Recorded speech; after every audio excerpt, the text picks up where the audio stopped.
के बिहारी नंद लाल मेरो है श्री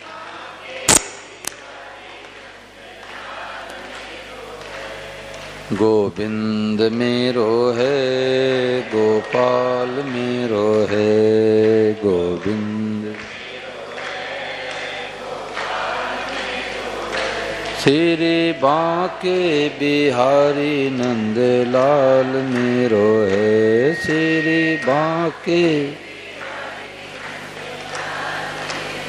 बोलो गिरधर गोपाल की राम राम राम राम राम राम राम राम राम सबको राम जी राम भगवते नमः भगवते नमः भगवते नमः।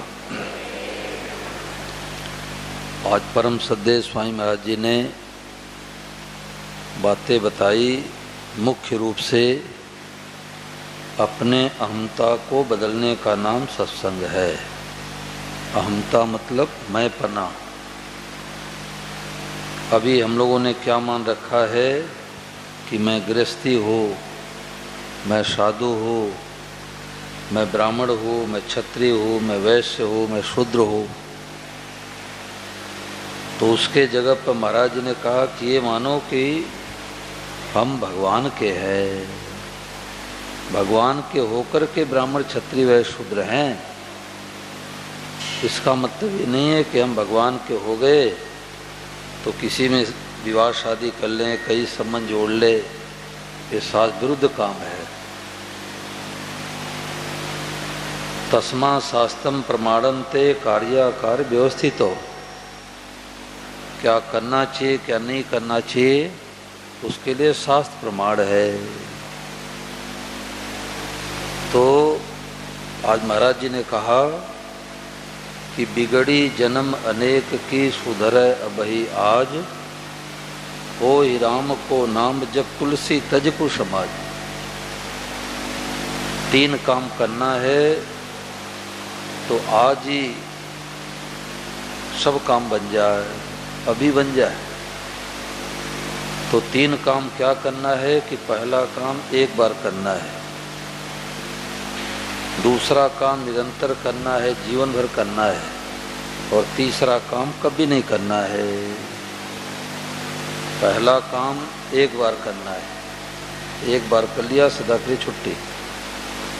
दूसरा काम निरंतर करना है, जीवन भर करना है, और तीसरा काम कभी नहीं करना है। तो वह दूसरा काम बाकी रहा भाई। तो पहला काम क्या है, हल्का तो कम रखो, थोड़ा सा। पहला काम क्या है कि भगवान के होना, यानी भगवान से संबंध जोड़ना पहला काम है। अभी हम लोगों ने संसार वालों संबंध जोड़ा है, और बाद में कभी देते हैं हम तो गृहस्थी आदमी हैं, हम तो बाल बच्चे वाले हैं, अब झूठ कपट तो करना ही पड़ेगा। तो गृहस्थी को कोई छूट थोड़े मिली है, चाहे साधु हो चाहे गृहस्थी हो। तो भगवान के हो गया तो शास्त्र विरुद्ध काम कभी नहीं करेगा। जो शास्त्र आज्ञा दे, संत महापुरुष आज्ञा दे, वही काम करेगा। और दूसरा काम क्या है कि हो ही राम को नाम जप, भगवान को निरंतर याद रखे। सीता राम कहे, राम राम कहे, जय श्री कृष्ण कहे, राधे राधे कहे, भगवते नमः कहे, निरंतर भगवान को याद रखे। और तीसरी बात है कि तुलसी तज कु समाज, जीवन में कुसंग कभी नहीं करेगा। झूठ कपट, बेईमानी, ठगी, धोखेबाजी, शास्त्र विरुद्ध काम कभी नहीं करेगा। तो 3 बातों से उद्धार कल्याण हो जाए। देखो जैसे महाराज जी ने कहा कि लक्ष्मण, एक सुरेश नाम का लड़का विद्यालय में गया तो अध्यापक ने कहा कि बेटा रामलीला का अभ्यास चल रहा है और तुम्हें आधे घंटे के लक्ष्मण बनना है। उसने कहा ठीक है गुरुजी, आधे घंटे के लिए मैं लक्ष्मण बन जाता हूँ। तो लक्ष्मण बन करके खूब मेघनाद से नोक-झोंक किया और जब नीचे उतरा स्टेज के तो मित्रों ने पीठ पर थपकी लगाते हुए कहा, वाह भाई सुरेश, तूने तो बहुत बढ़िया लक्ष्मण का रोल किया। अब सुरेश कहने लग गया कि सुरेश कौन है? मैं तो लक्ष्मण हूँ। बड़ी गहरी बात है भाई। सुरेश कहने लग गया कि सुरेश कौन है? मैं तो लक्ष्मण हूँ।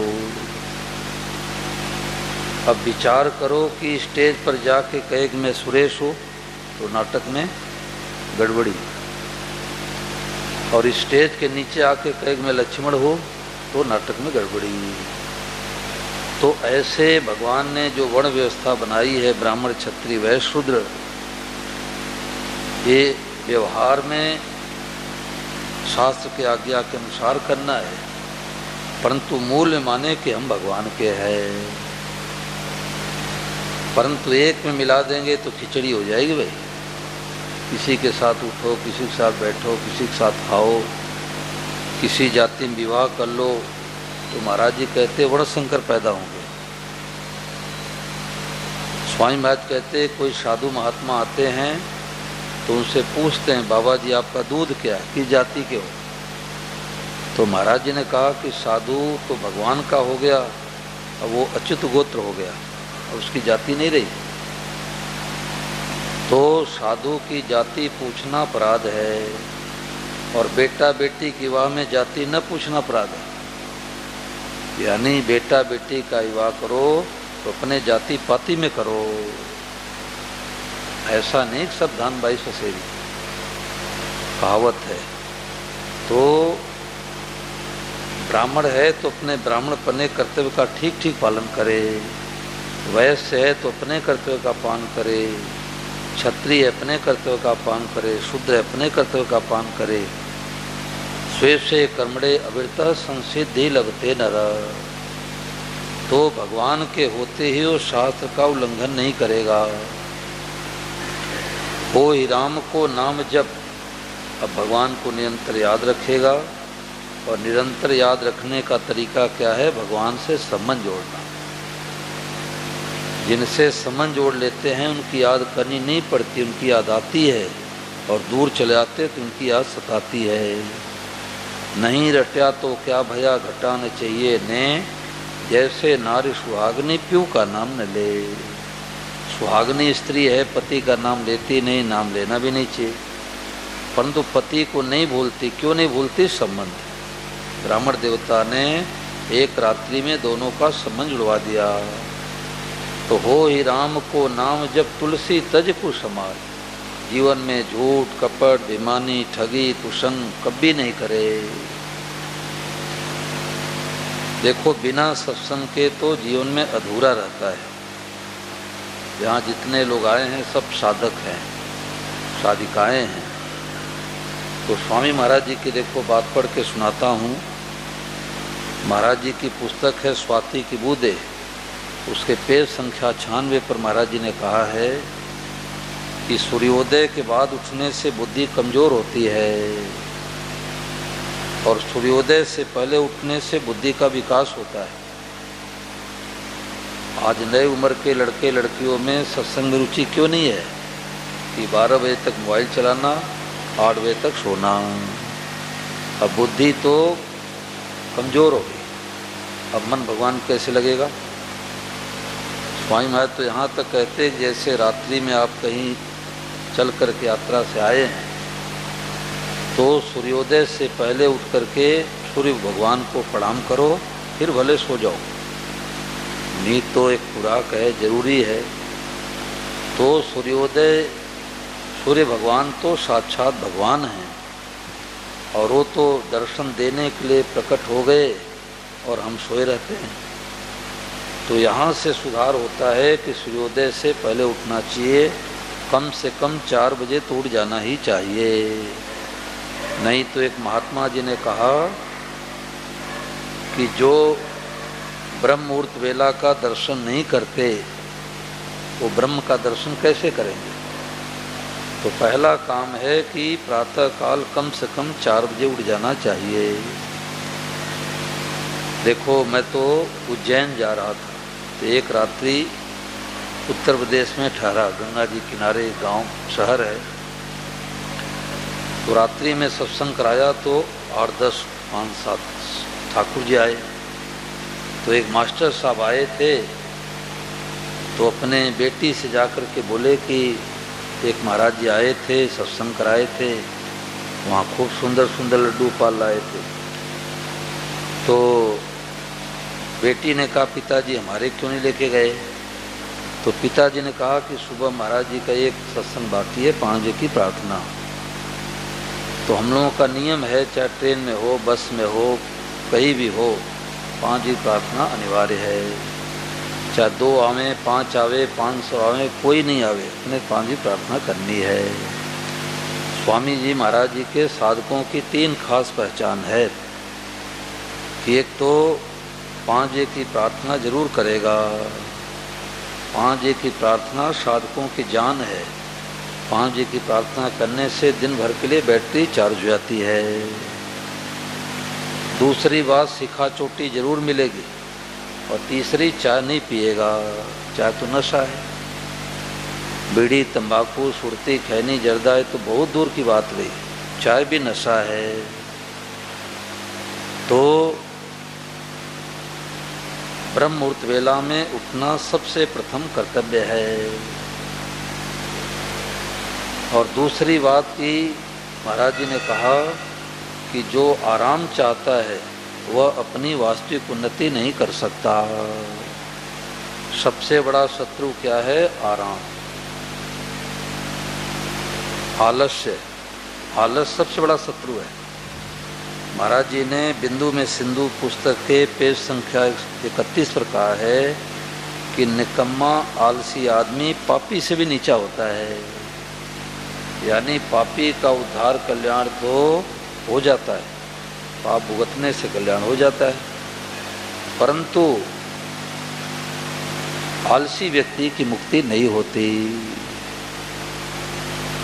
महाराज जी सुनाते कि राम जी वनवास में गए तो जिन्होंने भगवान से प्रेम किया उनका भी उद्धार कल्याण हो गया, और जिन्होंने राम जी से बैर किया उनका भी उद्धार कल्याण हो गया, मुक्ति हो गई। परंतु जिन्होंने न प्रेम किया न बैर किया, वो रीते के रीते खाली खाली रह गए। कई बातें हैं। अब सत्संग नहीं मिला है तो कहता है कि कल दिल्ली आऊँगा, कल दिल्ली जाऊँगा, और सत्संग मिला है तो कहेगा कि कल दिल्ली आने का विचार है, कल दिल्ली जाने का विचार है। दोनों में फ़र्क है कि नहीं भाई अशोकी? दोनों बड़ा भारी फर्क है। अगर ये कहेगा कि कल दिल्ली आऊँगा या जाऊँगा तो निश्चित कर दिया, और किसी कारणवश नहीं जा सका तो दोष लगेगा। इसलिए साधक है तो कहेगा कल दिल्ली आने का विचार है, कल दिल्ली जाने का विचार है। ये बड़ी गहरी बातें हैं ये। और चरणामृत भी लेते हैं तो मुख से लगा करके और सिर पर ऐसे हाथ फेरते हैं, देखा देखी करते, वो करते तो अपने करो। चरणामृत भगवान का लो तो या तो ऊपर से लो तो हाथ धोने की जरूरत नहीं, और मुंह लग गया तो नल पर हाथ धोना चाहिए, नहीं तो सिर पर हाथ फेरेंगे वो भी जूठा होगा, जिस वस्तु में हाथ लगाएंगे वो भी जूठा होगा। ये छोटी छोटी बातों की तरफ ध्यान नहीं जाता। लघु शंका करके हाथ मुंह जरूर धोना चाहिए, कुल्ला करना चाहिए। देखो महाराज जी ने बिंदु में सिंधु पुस्तक के पेज संख्या 22 पर कहा है, इधर दृष्टि जाती नहीं है, जो गहरे सत्संगी उन्हीं की दृष्टि जाती है। महाराज जी ने कहा कि महाराज नल के शरीर में, नल जो राजा थे बड़े धर्मात्मा थे, तो कलयुग पीछे पड़ा कि इनके अंदर मैं कैसे प्रवेश करूं। तो महाराज नल के शरीर में प्रवेश करने के लिए कलयुग कई दिनों तक प्रतीक्षा करता रहा। एक दिन लघुशंका यानी पेशाब करके राजा नल ने हाथ तो धो लिए, और पैर नहीं धोए तो कलयुग उनमें प्रवेश कर गया। देखो शुद्धि अशुद्धि का इतना ख्याल रखा जाता है भाई कि पेशाब करके उन्होंने हाथ तो धो लिए और पैर नहीं धोए तो कलयुग उनमें प्रवेश कर गया। इसलिए शुद्धि अशुद्धि का बहुत ख्याल रखना चाहिए। जिस बिस्तर पर बैठते हैं, उठते हैं, सोते हैं, उस बिस्तर बैठ के भोजन नहीं करना चाहिए। अब आप जूठी थाली कर दिए, वहाँ रख दिए गद्दे पर, कोई साधु महात्मा आएंगे कैसे बैठेंगे? कोई ब्राह्मण घर में आए कैसे बैठेंगे? हम लोगों के साथ में कोई भोजन करने के लिए बैठता है तो इससे पता लग जाता है इसको सत्संग मिला कि नहीं मिला। अब जिस चटाई पर बैठा है उसी पर थाली रख दिया। चटाई से कम 5-6 मुड़ दूर थाली रखना चाहिए, जिससे जूठन गिरे तो चटाई से बाहर गिरे, और उसी चटाई पर जूठन गिरेगा उसी पर उठेंगे बैठेंगे, अशुद्धि आएगी कि नहीं आएगी भाई? सत्संग नहीं मिला है तो आधा गिलास पानी पी के उसी से हाथ भी धो लेता है और रुमाल से हाथ पोंछ लिया। अगर सत्संग मिला है तो दाएं हाथ से भोजन करेगा, बाएं हाथ साफ रखेगा, और जो दोनों हाथ से रोटी तोड़ तोड़ के खाते हैं बंदर के समान, तो उनको भी सत्संग का छींटा ही नहीं लगा। अब दोनों हाथ से भोजन कर रहे हैं, माँ ने हलवा खिचड़ी कड़ी रोटी रख दिया, अब उसी हाथ से खा रहे हैं, उसी हाथ से उठा रहे हैं। बुद्धि भ्रष्ट नहीं होगी तो क्या होगी? आज लोगों का मन भगवान में क्यों नहीं लग रहा है? एक दूसरे का जूठन खाने लग गए। बफे सिस्टम क्या है? ये बफे नहीं, बफेलो सिस्टम है, गाय भैंस का सिस्टम है। एक ही चन्नी में गाय भैंस को डाल दो, सब खाएंगे। अब एक हाथ में तो थाली ले लिए, अब 10,000 रुपये का जूता बाहर कैसे खोलें, और दूसरे हाथ से उठा के खा रहे, उसी हाथ से निकाल खा रहे हैं, तो बुद्धि शुद्ध कैसे होगी? तो शुद्धि अशुद्धि का बहुत ख्याल रखना चाहिए। तो मैं वो बात बता रहा था कि वो मास्टर साहब की बेटी आई 5 की प्रार्थना में, तो तिलक लगा करके, गले में तुलसी की माला पहन के, मर्यादित ढंग से कपड़े पहन करके, और अपने गोपाल को गोद में लेकर के, गले में गोमुखी माला लेकर के आई। तो मैंने सोचा कि भाई ये वृंदावन से गोपी कहाँ से आ गई? तो थोड़ी देर के बाद मैंने पूछा, ये बालिका किसके घर की है? बोले मास्टर साहब कल आए थे, उनकी बेटी है। तो मैंने उससे पूछा, परीक्षा लिया कि गोपाल तुम्हारा क्या लगता है? तो उसने संकोच किया, कई लोग बैठे थे। फिर उसने कहा कि मेरा पति है। तो देखो, माता पिता तो शिकायत करते हैं कि बेटा बेटी कहना नहीं मानते, सुबह जल्दी नहीं उठते, और उसकी माँ ने क्या शिकायत किया कि महाराज इसको समझाओ नहीं तो बीमार पड़ जाएगी। मैंने कहा क्या समझाऊं? उसने कहा ये 2:30 बजे रात उठ जाती है। देखो इसको कहते लगन, लगन इसको कहते हैं। 2:30 बजे उठ जाती है, पूजा पाठ अपना माला फेरती है। तो मैंने कहा तू 2:30 बजे क्यों उठ जाती है? माँ चिंता करती बीमार हो जाएगी। तो उसने उत्तर दिया कि जो भजन करते हैं वो बीमार नहीं होते, भोगी आदमी बीमार होते हैं। सुबह जल्दी उठ के भजन जो करते हैं, माला फेरते हैं, पुस्तकें पढ़ते हैं, गीता पढ़ते हैं, उनकी बीमारी दूर होती है। मैंने कहा बिल्कुल ठीक बात है। तुमने कहा 2:30 बजे तो उठ के क्या करती है?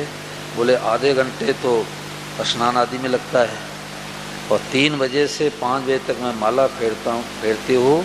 16 माला 2 घंटे लगता है। हरे कृष्ण कृष्ण कृष्ण हरे हरे, हरे राम राम राम हरे हरे। और उसके बाद अपने कान्हा को सेवा करती हूँ, फिर कॉलेज जाती हूँ, ट्यूशन जाती हूँ।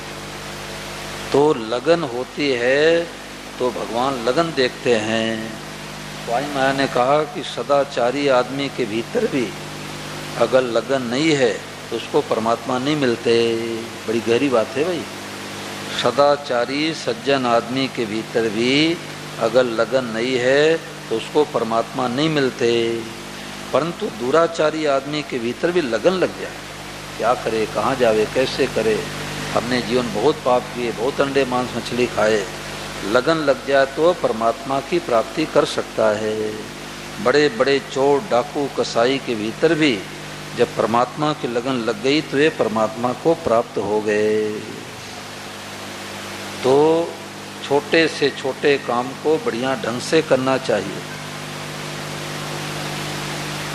अब सत्संग नहीं मिला है, बस में जा रहा है, भूख लग गई तो केला ले करके और उसको केले को मुख से खाएगा और फिर रुमाल निकाल करके हाथ पोंछ लिया। हाथ शुद्ध हुआ क्या भाई? बोलो, हाथ शुद्ध नहीं हुआ। और सत्संग मिला है, भूख लगी है, बस में जा रहा है तो केले को तोड़ तोड़ करके ऊपर खाएगा, ऊपर से खाएगा, हाथ जूठा हुआ ही नहीं। तो छोटी छोटी बातों पर ध्यान देना चाहिए। स्वामी महाराज जी ने कहा कि बचपन में मैं संतों के साथ भोजन प्रसाद पाने के लिए गया तो बचपना थी, अब हाथ धो करके और ऐसे छींटा किया, बच्चों का स्वभाव होता है, तो किसी बूढ़े साधु के ऊपर छींटा चला गया, धोया हुआ हाथ का जल छींटा चला गया। तो महात्मा जी बोले कि अब जो संत के साथ में तुम रहते थे अब वो तो रहे नहीं, अब तुम्हारी शिकायत किससे करूं? तो महाराज जी ने कहा कि जीवन भर कभी मैंने हाथ धो के ऐसे किया ही नहीं। नाक में उंगली चली जाए तो हाथ धोना चाहिए, नाखून काट करके रखना चाहिए। अब लंबे लंबे नाखून है, माताएं बहनें आटा गूँथेंगी तो उसमें गंदगी जाएगी कि नहीं जाएगी? कई भोले भाले 2, 4, 5 अंगूठियाँ पहन लेते हैं, अब उसमें शुद्धि कैसे आएगी? तो क्यों अंगूठियाँ 4, 6 पहनते हैं? क्योंकि भगवान पर विश्वास नहीं है, गोपाल विश्वास नहीं है, गीता विश्वास नहीं है। ये अंगूठी पहनेंगे तो ये ग्रह उतर जाएगा। तो अब कई लोगों का स्वभाव होता है कि रुपया गिनते हैं तो थूक लगा के गिनते हैं, इसलिए भगवान के पास में रुपया नहीं रखना चाहिए। अब हमारी दृष्टि में रुपया बहुत कीमती हम मानते हैं, इसलिए भगवान के पास 150 का नोट रख दिया।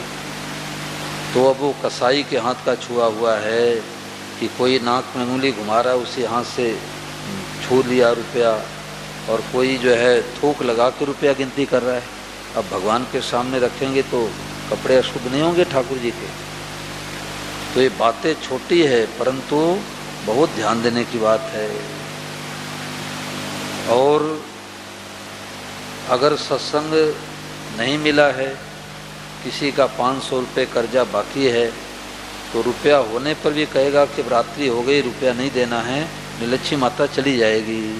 ये बेईमान आदमी का लक्षण है।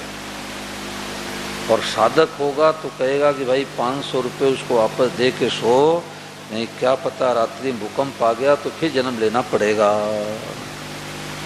एक सत्संग नहीं करने से सब तरह की बीमारी आती है। जो कहते हैं कि अपने मन को चंगा रखो, जब मन चंगा कठौती में गंगा, ऊपर से पूजा पाठ दिखाने की क्या जरूरत है? तो समझ लो कि उनका मन चंगा नहीं है। मन चंगा होगा तो भीतर से भी भगवान को याद करेगा, बाहर से भी भगवान को याद करेगा। कोई साधक ऋषिकेश में बैनर लगाए, कोई कार्यक्रम का बैनर था, तो उसका एक किनारा नीचे एक किनारा ऊपर हो गया। तो स्वामी महाराज जी ने 1 घंटे एक सत्संग में कई बार सुनाया कि बैनर भी नहीं बांधने आता तो भगवत प्राप्ति कैसे करोगे।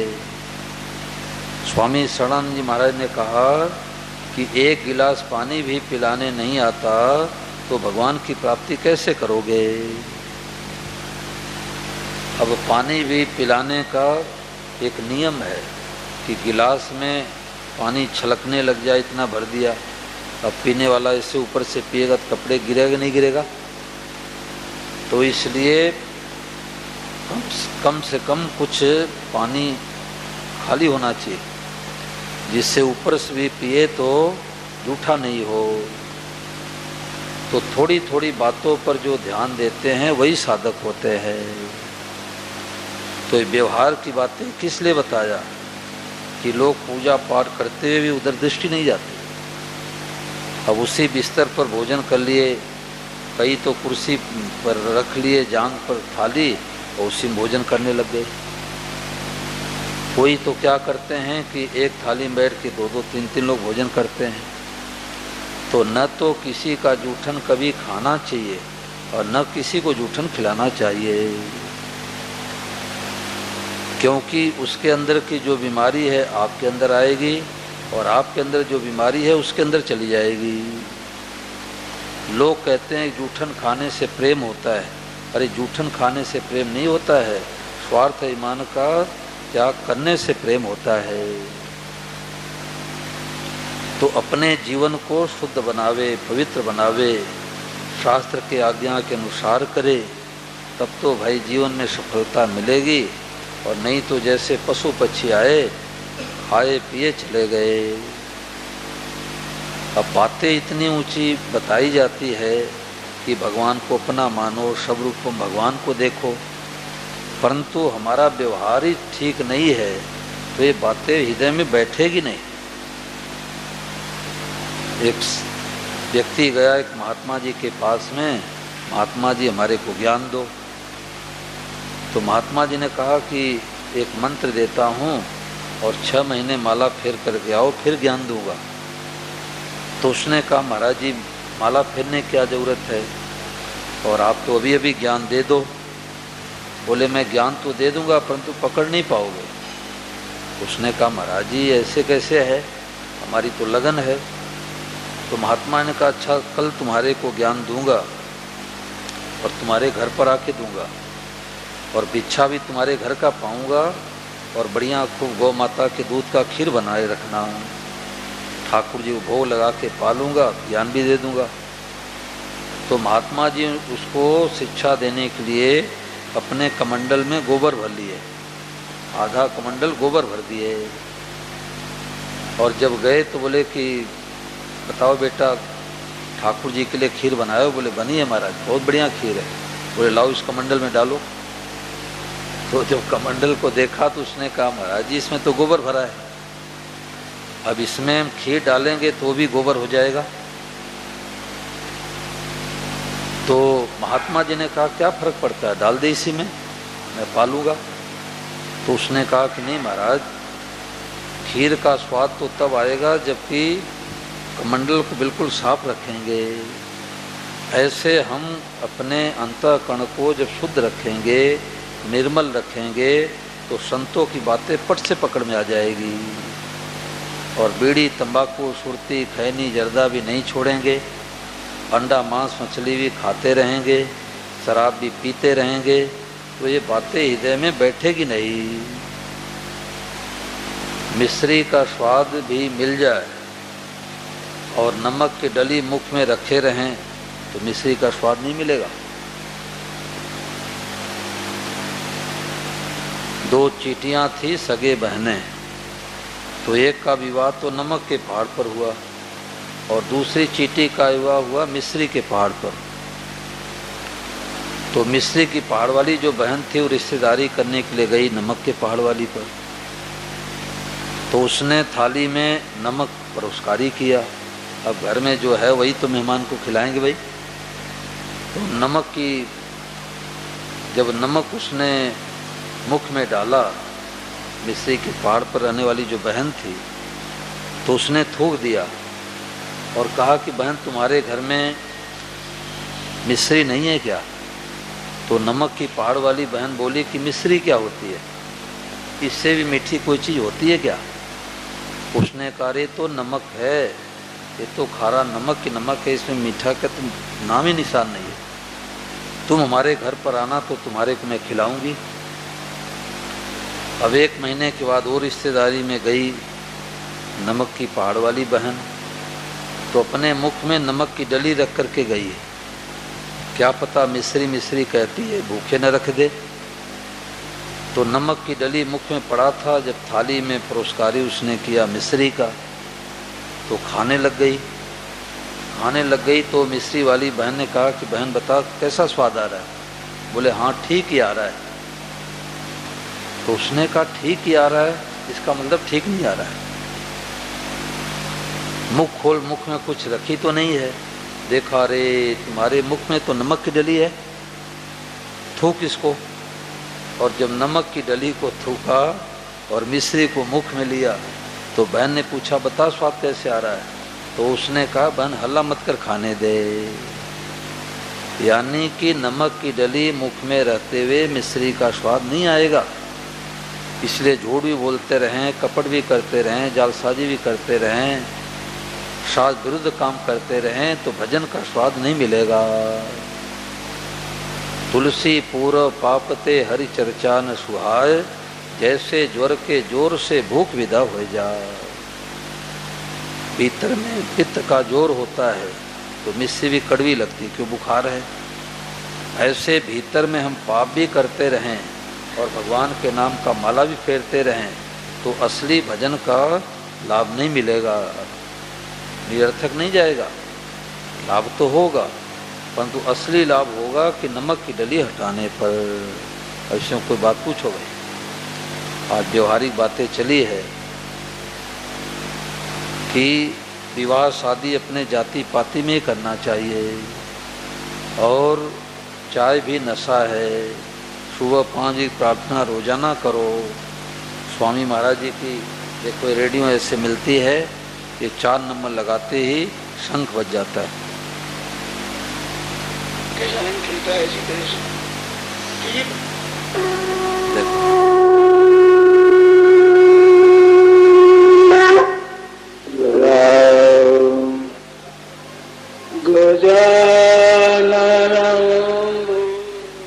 रोजाना 5 की प्रार्थना करो। जो सत्संग को महत्व देते हैं सत्संग उनके जीवन में उतर आता है। श्री आनंद जी महाराज, विजयानंद महाराज और हम नौहर में महाराज जी का सत्संग चल रहा था, स्वामी महाराज जी का। तो 5 बजे की प्रार्थना के बाद श्री आनंद जी महाराज घूमने के लिए चले जाते खूब दूर तक। तो दूर तक चले गए सत्संग की चर्चा करते करते। तो जब वापसी में आने लगे तो विलम्ब होने लग गया। महाराज जी, स्वामी जी महाराज जी का सत्संग शुरू होने वाला था। तो श्री आनंद जी महाराज विजयानंद महाराज का हाथ पकड़े और सर पर दौड़े वहाँ से। तो मैंने सोचा कि इतने सालों से सत्संग सुन रहे हैं और 10 मिनट 15 मिनट अगर लेट पहुँचे तो क्या फ़र्क पड़ेगा। परंतु बाद में मैंने विचार किया कि ये है सत्संग को महत्व देना, कि क्या पता 10 मिनट हम लेट पहुँचे कौन सी बातें निकल जाए। बीकानेर में स्वामी जी महाराज जी धोरा था, शहर से लगभग 2-3 किलोमीटर दूर बालू का टीला, वहीं पर महाराज जी ठहरते थे और सेठ लोग बसें लगा देते। 15-25 किलोमीटर के एरिया से लोग सर्दी के दिन में आते 5 बजे की प्रार्थना में और सत्संग पूरा हो जाता, अंधेरा का अंधेरा ही बना रहता। तो मैं सोचता था कि महाराज जी 8 बजे सत्संग कराते हैं, 8:30 बजे, शाम को 3-4 बजे कराते हैं, तो सुबह 5 बजे की प्रार्थना का क्यों नियम बनाए। तब पता लगा कि महापुरुषों की बड़ी दूरगामी दृष्टि होती है कि 5 बजे की प्रार्थना करनी है तो 4 बजे प्रातःकाल उठना ही पड़ेगा। और महाराज जी प्रार्थना नहीं शुरू कराए होते तो हम भी 6 बजे तक 7 बजे तक सोए रहते। बताओ साधु राम जी 2:30-3 बजे उड़ जाते हैं। 12-14 घंटे माला फेरना, रोजाना नवान प्राण का पाठ करना, तो इससे अंतःकरण शुद्ध होता है। और नहीं तो आलस प्रमाद में पड़ा रहे, बातें सीख लेगा, बातें बना देगा, परंतु उस बात से न तो अपने को लाभ मिलेगा न दूसरे को लाभ मिलेगा। वेश्या कहे कि प्रतिव्रत धर्म का पालन करो तो बात लगेगी किसी को, और जो खुद पतिव्रत धर्म का पालन करती है उसकी बात लगती है। अब इसमें कोई बात पूछो भाई। हाँ, तो बीकानेर की बात मैं बता रहा था कि एक लड़का 8 किलोमीटर दूर से आया प्रार्थना में और कोहरा पड़ा था, धुंध था। तो महाराज जी क्या नियम था कि जैसे 5 बजे का शंख बजते ही गेट बंद हो जाता था, बाहर वाले बाहर, अंदर वाले अंदर। क्यों? क्योंकि समय को महत्व दो। ट्रेन पकड़ना है तो हम 15 मिनट आधे घंटे पहले पहुंच जाते हैं कि 15 मिनट बाद पहुंचते हैं? भाई बोलो, 15 मिनट आधे घंटे पहले पहुंचते हैं और सत्संग में 15 मिनट आधे घंटे बाद में जाते हैं। कई मैं घरों में सत्संग करा रहा हूँ तो मैं देखता हूँ कि 10-15 मिनट समय बचता है तब माताएं आती है। ऐसे लोगों का कल्याण कभी हो ही नहीं सकता। कैसे होगा? ये तो फॉर्मेलिटी है, कोई सत्संग की भूख थोड़े है। सत्संग में समय से पहुंचना चाहिए। तो वो लड़का बाहर बैठ गया, बाहर माइक की व्यवस्था रहती थी सुनने के लिए। तो जब नित्य अष्टि हो जाती 11 मिनट के बाद स्वामी महाराज आते थे। तो जब महाराज जी आने लगे तो लड़का प्रणाम करने के लिए गया तो स्वामी महाराज ने उसको डांट लगा के कहा, अरे तू पुराना साधक है, समय का ध्यान नहीं देता। तो रोने लग गया कि महाराज जी हमारा घर 8 किलोमीटर दूर है और मैं साइकिल चला के आया हूँ, धुंध कोहरा पड़ा हुआ है। तो महाराज जी को इस बात का बहुत असर पड़ा। स्वामी महाराज ने कहा कि इस बालक को सबसे ज़्यादा लाभ मिलेगा जिसने सत्संग का टैक्स चुकाया है। बंद करो, तो घंटा नहीं बजाएंगे। जिन्होंने सत्संग का, इसने सत्संग का टैक्स चुकाया है तो इस बालक को सबसे ज़्यादा लाभ मिलेगा। तो जो रोजाना नियम से महाराज जी की पुस्तकें पढ़ते हैं, देखो हमारा तो नियम है 3:30 बजे का अलार्म लगा है, चाहे मैं 10 बजे सोऊं चाहे 12 बजे रात में सोऊं, 3:30 बजे का अलार्म बजते ही और मैं उठ करके महाराज जी की पुस्तकें पहले पढ़ता हूँ। आज ही पुस्तक पढ़ के आया। तो पहले पुस्तक पढ़ता हूँ, उसके बाद सोच स्नानी आदि। तो स्वामी महाराज जी की पुस्तक से बैटरी चार्ज होती है, ये मामूली बात नहीं है। मैं कहा करता हूँ कि इस पृथ्वी पर सोना हीरा जवाहरात को लोग ज़्यादा कीमती मानते हैं, परंतु सोना हीरा जवाहरात से भी कीमती है स्वामी जी महाराज जी की पुस्तकें। जिनको स्वामी महाराज जी की पुस्तकें मिल गई तो भगवान ने सबसे ज़बरदस्त कृपा कर दी, क्योंकि ऐसी सुलझी बातें मिलती नहीं हैं। महाराज जी की बातें कैसे 2-2 4 जैसे कहा जाए। देखो उत्तर प्रदेश घटना एक बताता हूँ। हमारे परिचित में तो एक बहन के पति मिलिट्री में थे, तो ऊपर रस्से पर चढ़ रहे थे, रस्सा कमज़ोर था, टूट गया, नीचे गिर गए, छाती में चोट लगी। 5-6 महीने के अंदर उनका सही पूरा हो गया। अब उनकी पत्नी, उसकी उम्र 28-30 साल हो रही होगी, 3 छोटे छोटे बेटे, कम पढ़ी लिखी। तो अपने भाई के घर पर गई तो स्वामी महाराज जी की पुस्तक उसको मिली। अब दुखी जीव क्या करे, तो पुस्तक पढ़ने लग गई अक्षर बैठा बैठा के। तो स्वामी महाराज जी की पुस्तक में विशेषता है कि चाहे आँख मूंद के चाहे आँख खोल करके कोई सा भी पुस्तक ले करके कोई सा भी पेज पढ़ो तो ऐसा लगता है कि महाराज जी हमारे लिए लिख रहे हैं। तो अब उस बहन ने जैसे पढ़ा उसको शांति मिली। तो उसने अपने भाई से कहा कि भैया ये पुस्तक मैं लेके जाऊंगी अपने घर पर, मेरे को बहुत शांति मिली पुस्तक से। तो उसके भाई ऋषिकेश में आ जाया करते थे। तो उन्होंने कहा कि बहनें बड़े उच्च कोट के महापुरुष हैं स्वामी राम सुखदास महाराज, इनकी पुस्तकें जरूर पढ़ते रहना, तुम्हारे को बहुत लाभ मिलेगा। तो 1-2 पुस्तक लेके आई, पढ़ने लग गई। और गर्मी के दिनों में उसके भाई जब ऋषिकेश जाने लगे तो अपने सासू को साथ में लेके आई और लगभग 15-18 दिन महाराज जी का सत्संग सुना। तो जाते जाते उसने एक बात बताई मेरे से, बहुत विशेष बात बताई। उसने कहा कि हमारे को तो ये बूढ़े स्वामी जी ने जिला दिया, नहीं तो मैं चिंता करते करते मर जाती। कई प्रांत में ऐसे लोग मिलते हैं। संत मुरारी बापू कथा हो रही थी बरसाने में, तो 13-14 साल का बच्चा आता, उस समय 8 आने की पुस्तकें मिलती थी महाराज जी की। तो 8 आने दे के पुस्तक ले जाता, फिर दूसरे दिन आता 1 रुपये दे पुस्तक ले जाता। ऐसे 3-4 दिन पुस्तक ले आकर के पढ़ा। तो 14 साल का लगभग बच्चा बोला कि यार ये कौन है स्वामी राम सुखदास, बड़ी टॉप की पुस्तकें लिखता है। तो मेरे को हंसी आई, मेरे को हंसी आई। मैंने कहा बेटा तुमने क्या कहा? बोले कौन है स्वामी राम सुखदास, बड़ी टॉप की पुस्तकें लिखता है। अब मेरे को तरस आती है कि 8-10 लोग बैठ के ताश चौपड़ खेलते हैं, कैसी बुद्धि मारी गई। अगर बैठ के महाराज जी की पुस्तकें पढ़े, बढ़िया सत्संग हो जाए। तो मैं तो कहा करता हूँ भाई, अगर शांति चाहते हैं, बच्चों में सुधार चाहते हैं, तो अपने घर में रात्रि में कम से कम 40 मिनट सत्संग रखे, 10 मिनट भजन कीर्तन करो, और आधे घंटे पौन घंटे कोई घर में बेटा बेटी पढ़ के पुस्तक सुनावें और लोग सुने, बढ़िया सत्संग हो गया। हमारे सुनाने में तो भूल हो सकती है, महाराज जी की पुस्तकों में भूल नहीं हो सकती। अब इसमें कोई बात पूछो, नहीं तो प्रभात से निकाले जाए भाई। बताओ, आपकी बात बताओ। जो शिकारपुर से चल के आए, कितना किलोमीटर है?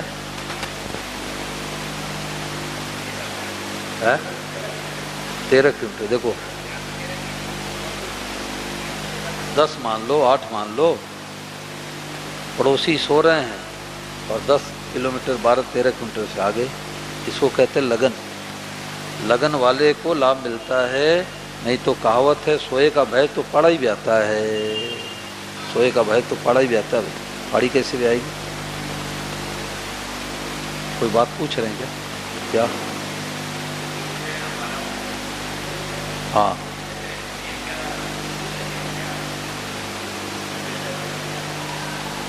अशुद्ध कैसे हुआ?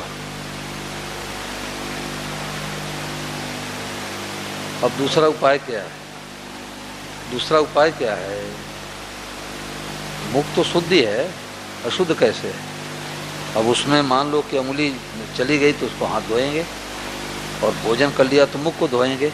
और क्या उपाय है बताओ? आप बताओ। ये अपना प्रश्न स्पष्ट नहीं कर पा रहे हैं।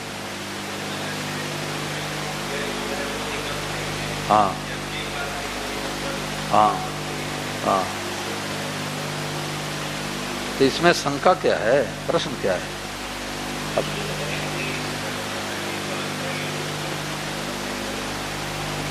नहीं, भोजन कर लिया तो हाथ मुंह धो लिया, शुद्ध हो गया। और क्या? बोलो। भोजन कर लिया, धो लिया, हाथ धो लिया, मुंह धो लिया, शुद्ध हो गया।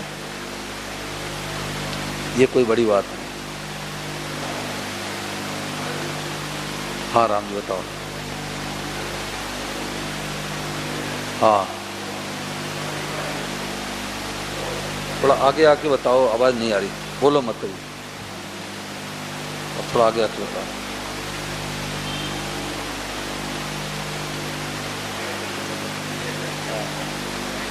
हाँ, आज से संसारी नहीं मानना है, आज से संसारी नहीं मानना है। आज 7वां दिन हो गया, हम भगवान के हैं, भगवान के होकर के घर गए।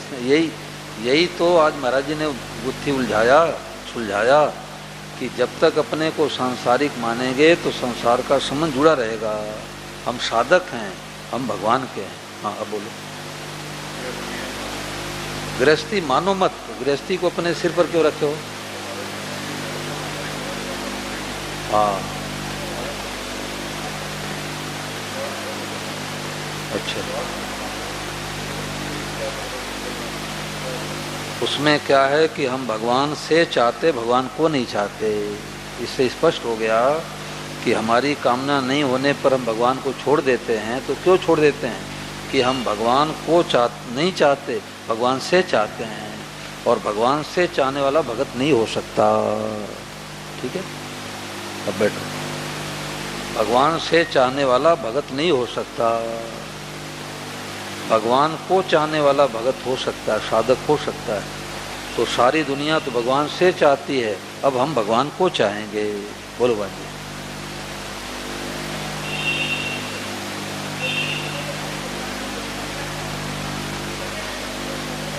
हाँ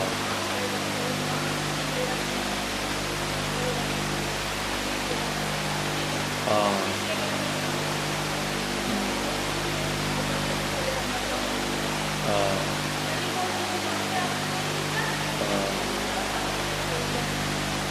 बहुत बढ़िया। बहन का प्रश्न है कि भाई घर वालों को कहती है समय से उठो, समय सो, परंतु नहीं मानते। तो स्वामी शरणानंद जी ने कहा कि दुनिया में कोई किसी का सुधार नहीं कर सकता, हम अपने कर्तव्य का ठीक पालन करेंगे, हम समय से सोएंगे, समय से उठेंगे, समय से अपने कर्तव्य का पालन करेंगे, तो हमारा असर दूसरे पर पड़ेगा। तो आपके भीतर का भाव है, आप कहो उनको, चेताओ, परंतु अपने हाथ की बात नहीं है। महाराज जी कहावत कहते कि ठीक है मम्मी बैठो।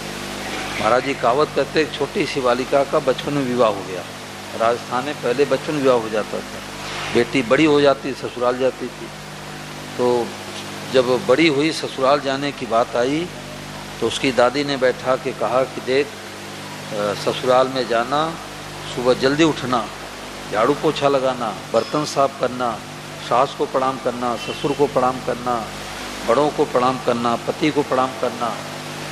तो जब उसने समझा ली और फिर पूछा कि तुम्हारे को बात समझ आई, तो उसने राजस्थानी भाषा में कहा, जो तो मैं जाऊं तब तो मैं तो जाऊंगी नहीं। तो जो जिसके अंदर ये भाव हो गया कि मैं तो जाऊंगी नहीं, मैं तो उठूंगा नहीं, अब उसको तो ब्रह्मा जी भी नहीं समझा सकते भाई। इसलिए भगवान से प्रार्थना करो कि प्रभु आप सद्बुद्धि दो, समय से सोएं, समय से उठें। तो दूसरे का सुधार कोई नहीं कर सकता, हमारे अंदर लगन होगी और या तो सत्संग में आवे तो सत्संग से धीरे धीरे स्वभाव सुधर जाता है। सठ सुधरे सत्संगत पाई, पारस परस कुधात सुहाई। दुष्ट से दुष्ट व्यक्तियों का स्वभाव सुधरता है सत्संग से। बोलो गिरधर गोपाल की। तो फौजी साहब आज से संसारिक नहीं मानना है, हम भगवान